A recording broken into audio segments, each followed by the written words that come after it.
Good morning, dear students. Welcome to the world of physics.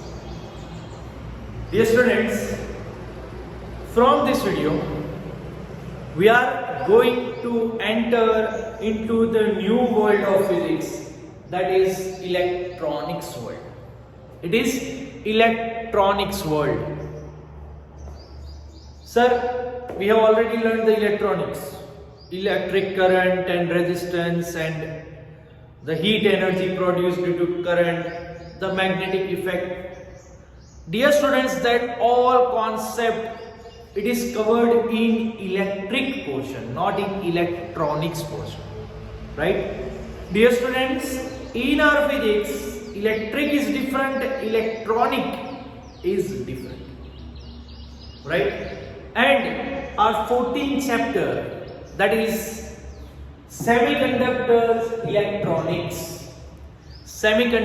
electronics, and here they clearly say to us what we are going to study.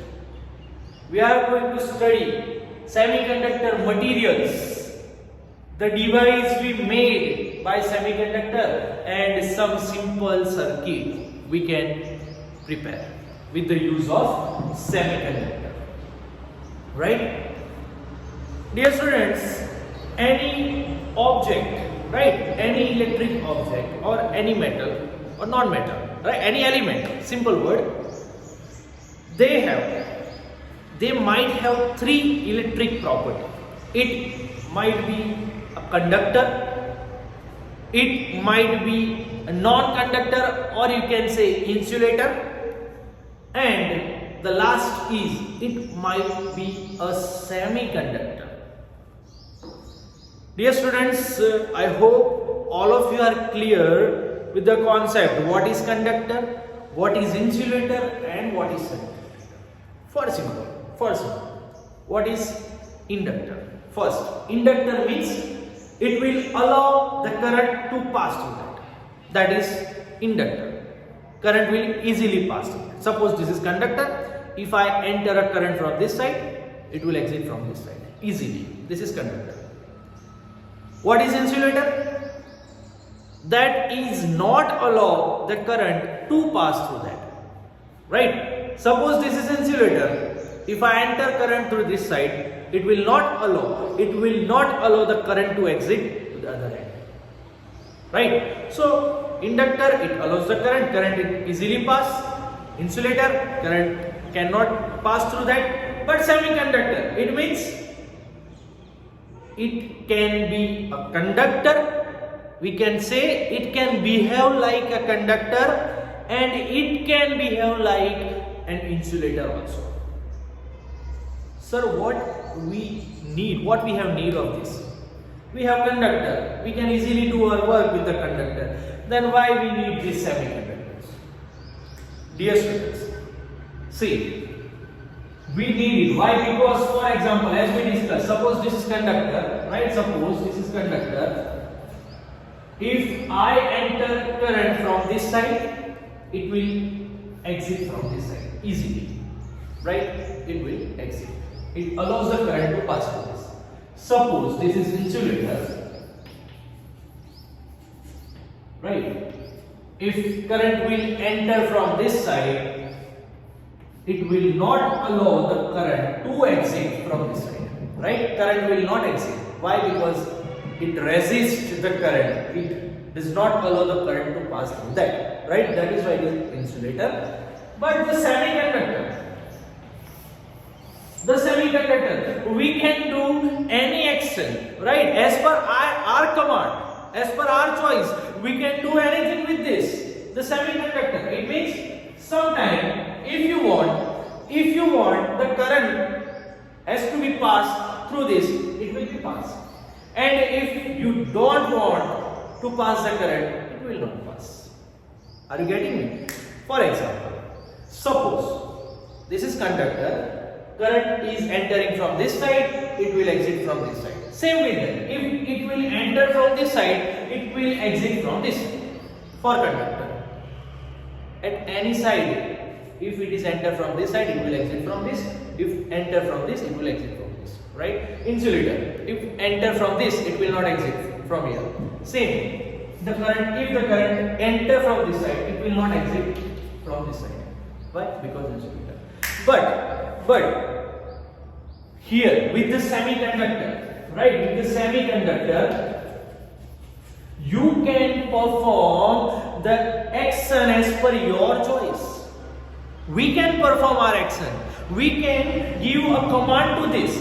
Suppose if I tell this conductor that, suppose if current come from this side, then allow that current to exit from this side. Once again, I am giving a command to this semiconductor that if current enter from this side, let it allow to exit from this side. But if the current come from this side, don't allow to exit from this side. This is my command. It's my choice.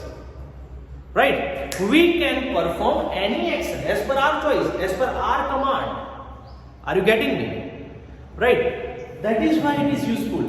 We can do anything with this device, with this semiconductor. Right? That is why it is very useful for us. If I give command to this semiconductor, for example, this is a semiconductor, if I am giving a command that if sunlight it fall upon you, then let allow the current to pass. But if there is no sunlight, don't allow the current to pass. It is my command. If sunlight, then allow the current to pass. If there is no light, don't allow the current to pass. As per our command, it will work as per our command, right? That is why it is important. And with this purpose, we can make so many devices, right? For example, photocell, LED we are using right now, right? Light emitting diode, LED, everyone has in their home, right? Solar cell. These all are the devices. See, first material, which material we can use, right? What are the semiconductors? What are the examples of semiconductor? We cannot use any material, we cannot use any element as a semiconductor. We have to choose a particular element that can be our semiconductor. We can improve that. If there is no pure semiconductor, we can make that. If there is pure, we can make that different. But material is important. Which type of material we will select, that is important. Now, if the material is selected, we will make some devices for that. See, the sequence is all said to us, right? It is very easy. First, we will select the material, which will be our semiconductor. Then, with the use of that, we will make some devices, as I discussed: LED, photocell, solar cell, right?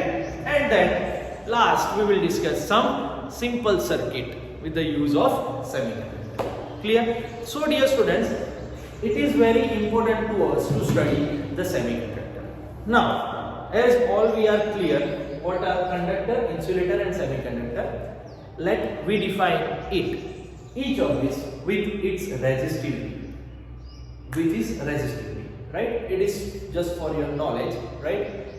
Conductor, it allows the current to pass easily. Current can pass through that very easily. So definitely it has a low resistivity, right? The resistivity of conductor is low. That is why current is easily passed. What is the amount of resistivity of this current, right? The conductor resistivity is around 10 to minus 2 to 10 to minus 8 ohm into meter, right? Ohm into meter. Then,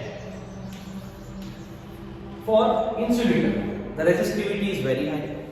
The resistivity is very high. We can say around 10 raised to 11 to 10 raised to 19 ohm into meter.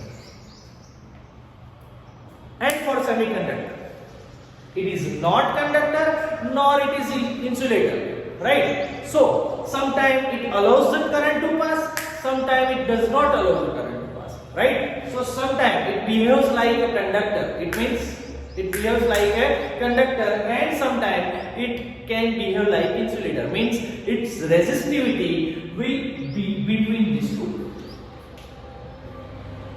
right? The lowest resistivity, conductor has the lowest insulator has the highest, but in between it's the resistivity of insulator. We can say its resistivity is 10 raised to minus 5 to 10 raised to 6. Right? This is the resistivity.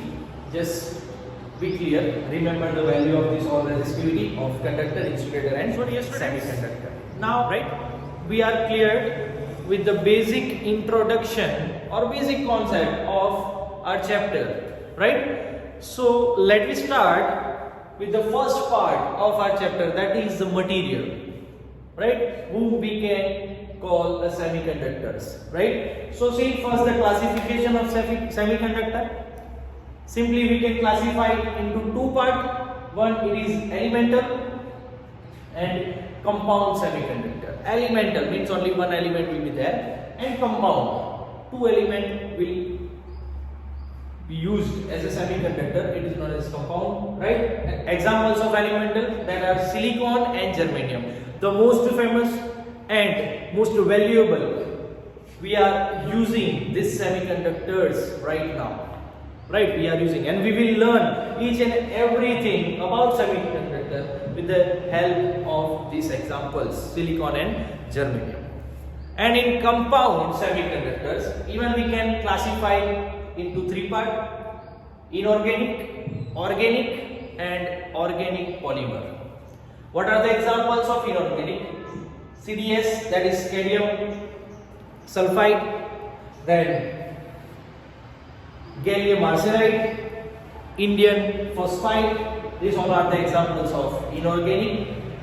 Inorganic we have organic section. We have anthracene, right?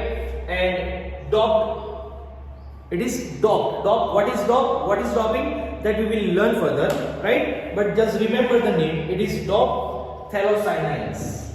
And organic polymers, that are polypyrrole and polyaniline, right, etc. These all are the example of organic polymer. So dear students, just be clear with the classification: elemental and compound. Elemental we have silicon and germanium, compound we have inorganic, organic, and organic polymer, and these all are the examples of it. Clear?